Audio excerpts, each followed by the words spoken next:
Bonjour à tous et bienvenue sur Perso Podcast, le podcast qui vous aide dans la gestion de votre personnel. Aujourd'hui, nous aimerions vous parler du contrat à durée déterminée, c'est-à-dire un contrat avec une date de fin. Donc, il y a une date de fin qui est programmée. Quand un employeur engage une personne pour une durée déterminée, il doit conclure un contrat écrit. À l'inverse, un contrat à durée indéterminée, donc sans date de fin et à temps plein, pourrait être fait oralement. Par conséquent, dans le cadre du contrat à durée déterminée, s'il n'y a pas d'écrit, le contrat sera considéré comme étant un contrat à durée indéterminée, temps plein et donc sans date de fin.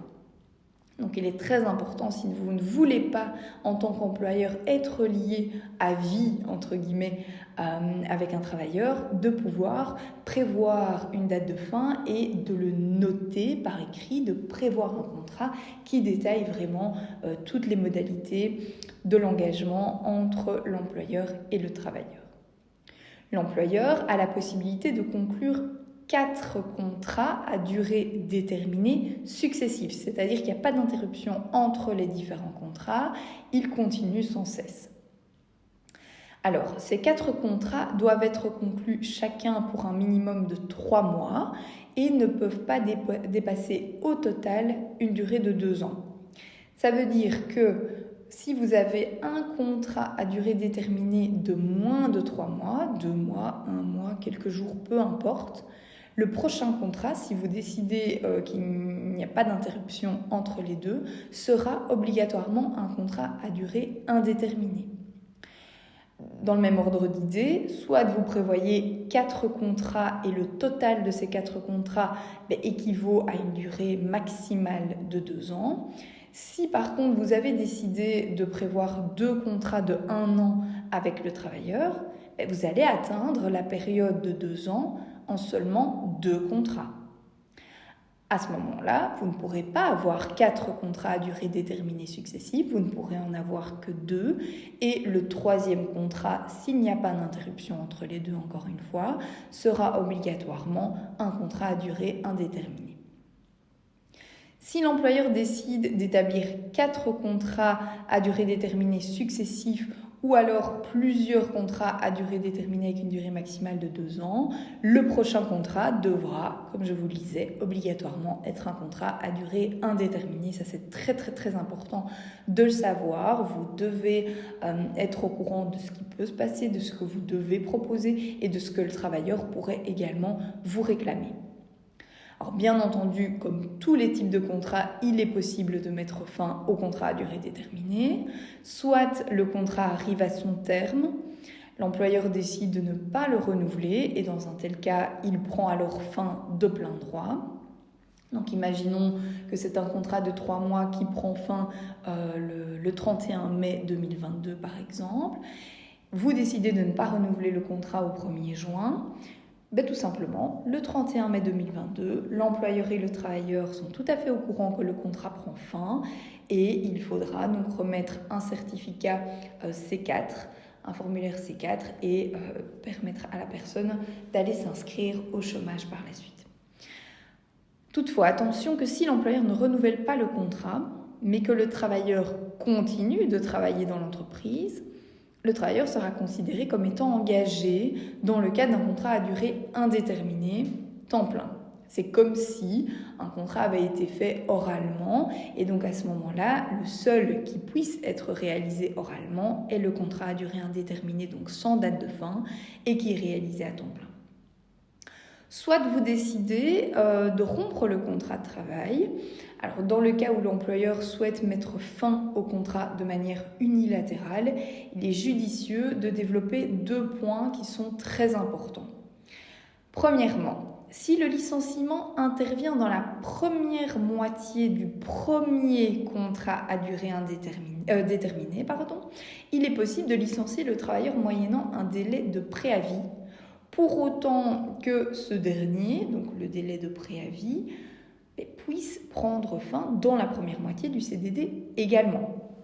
Notez bien que le délai de préavis est calculé sur la base de l'ancienneté du travailleur dans l'entreprise.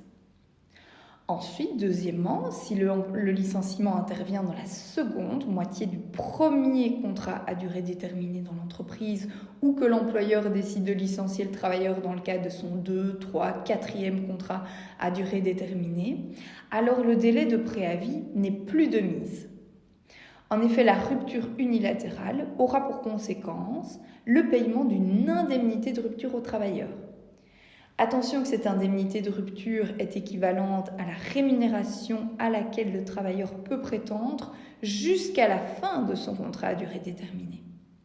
Pour autant, cette indemnité ne doit pas être équivalente au double de la rémunération de ce qui est prévu comme délai de préavis dans le cadre d'un licenciement de travailleur qui était engagé sous le lien d'un contrat de travail à durée indéterminée. Donc prenons un exemple. Si le travailleur est engagé pour une durée de 1 an et que c'est le tout premier contrat à durée indéterminée que ce travailleur a dans l'entreprise, alors pendant les 6 premiers mois, il est possible pour l'employeur de rompre ce contrat, donc de licencier la personne, moyennant un délai de préavis.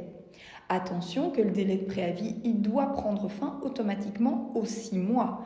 Donc 6 mois et 1 jour, c'est déjà fini, ce n'est plus bon, on tombe dans une indemnité de rupture. Il faut faire attention que dans le cadre d'un délai de préavis, lorsque la personne se fait licencier, tout ce qui est maladie, tout ce qui est vacances, etc., vont pouvoir suspendre le délai de préavis. Donc c'est parfois plus risqué de licencier cette personne et de devoir payer une indemnité de rupture que d'attendre parfois la fin du terme ou alors de voir s'il n'y a pas moyen de s'arranger avec le travailleur. Si par contre, vous licenciez la personne une fois qu'elle a dépassé la première moitié, donc on dépasse les 6 mois du contrat à durée déterminée de 1 mois qui est le premier contrat conclu avec ce travailleur, on tombe directement dans une indemnité de rupture. C'est-à-dire que vous allez obligatoirement devoir payer le travailleur pour qu'il puisse sortir de service. À cet égard, nous vous invitons toujours à prendre contact avec votre secrétariat social pour évaluer et estimer le montant que vous devriez payer, voir ce qui vaut plus le coup pour vous, parce que parfois le montant peut être très élevé. Alors une autre solution pour mettre fin au contrat à durée déterminée, c'est que le travailleur décide de démissionner. Dans ce cas, les règles sont les mêmes que lorsque l'employeur décide de licencier le travailleur. De ce fait, soit le travailleur démissionne dans la première moitié de son premier CDD et il peut alors prester un préavis. Par contre, s'il démissionne dans la seconde moitié de son premier contrat à durée déterminée, il devra payer une indemnité de rupture à son employeur.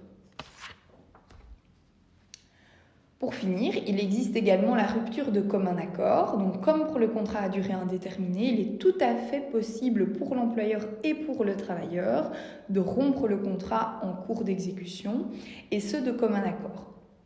Par ce biais, le contrat prend fin le jour même de l'accord écrit, et ce sans préavis ni indemnité. Pour rappel, que ce soit une démission, que ce soit une rupture de commun accord, le travailleur sera sanctionné par le chômage. Donc, encore une fois, il faut que les travailleurs puissent être au courant de tous leurs droits et de toutes leurs obligations. Pour finir sur ce sujet, nous aimerions attirer l'attention sur le fait que l'employeur a l'obligation d'informer le travailleur engagé sous contrat à durée déterminée des postes vacants, pouvant lui assurer un contrat à durée indéterminée dans l'entreprise et éventuellement un contrat qui serait à temps plein. L'employeur répond à cette obligation en affichant une annonce générale dans un endroit qui est accessible à tous ses travailleurs. Alors pour l'instant, je pense qu'on a bien parcouru tout le sujet. Dans le prochain épisode, nous attarderons sur ce qu'on appelle le trajet de réintégration dans le cadre d'une maladie d'un travailleur. En attendant, comme d'habitude, nous vous attendons nombreux à la lecture de ce podcast et n'hésitez pas à le partager autour de vous. Restez connectés et nous vous souhaitons une bonne journée.